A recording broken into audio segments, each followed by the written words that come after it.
Mr. Mather, share with us the science on the Snake River dams, current science. And what I'm thinking about is what Dr. David Welch told us at the hearing I held up in Kennewick a year or so ago.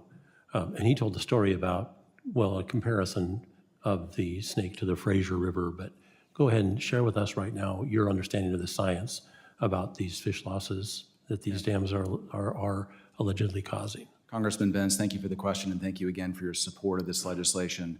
So Mr. Welch's science talks about the fact that smolt to adult returns, that is the young fish that are born mostly in freshwater and go out to the ocean, spend most of their lives and return, that percentage of smolt to adult returns on the Snake are similar to or greater in the Snake River than they are in some Alaskan rivers. I'll also share by Alaskan rivers, you mean undammed Alaskan rivers? Yes. That's your reason for drawing the parallel? Yes, there are undammed rivers included in that.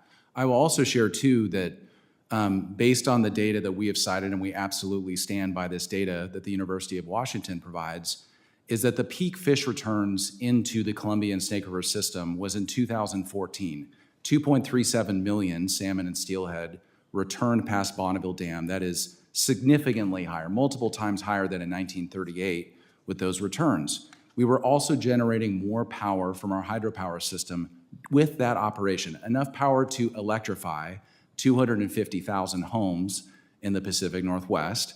And I'm told today with the spill operations that we've had in 2019, the EIS operation and the 1214 agreement operation, smolt to adult returns have not substantially improved under those operations. So one of the things that we would urge consideration for is looking at the science as what's happened with salmon returns, look at the great need in terms of how climate change is impacting the ocean, which is having a huge impact on Chinook salmon populations in particular and other salmon species. And if I may interrupt please. you, I had repeatedly met with NOAA during the Biden administration in my office here, asking them to focus on the ocean, just as you've just mentioned. Yeah. They ignored me. It's my hope that will change and we can start trying to figure out how in the world to increase these salmon runs by focusing on where we think the mortality is truly occurring.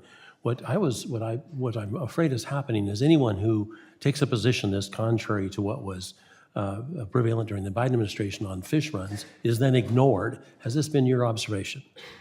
So we have worked very hard to amend the implementation of the 1214 agreement. And I would just share with the committee today, we had significant concerns with how that agreement was being implemented, not only before the formation of the agreement, but since the agreement went into place, where there was clear data showing that different perspectives that might provide more power and better salmon returns were ignored.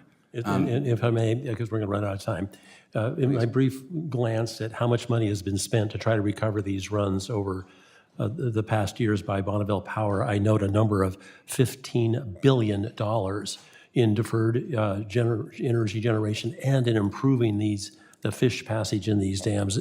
Does that number, I'm actually quoting in part from the Northwest Power Conservation Panel report, $1.43 billion in 2023 alone. Do these numbers sound in the ballpark to you? Mr. Bentz, I'd like to follow up. I believe the number may be higher than that.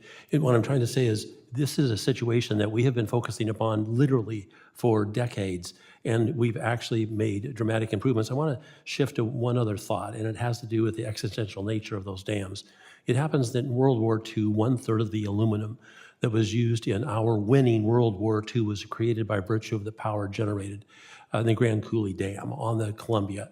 I don't think anyone would dispute the absolute essential value of the electricity generated by these dams. Today, we're facing another existential issue. It's called artificial intelligence. We're in a race with China. And frankly, people understate where we are right now when it comes to our inability to generate enough electricity in this country. Why in the world would anyone, given that existential issue, because it truly is, want to start removing those four Snake River dams, or for that matter, any part of our hydro generating system? I'm asking a question rhetorically, basically, but feel free to answer. For any number of reasons, including clean energy goals in Washington and Oregon, or the growing load growth that you're talking about, Mr. Bentz, we don't see any future where we can reduce the output of our existing hydropower system without the assurances there's replacement generation and transmission in place. Thank you. Yield back.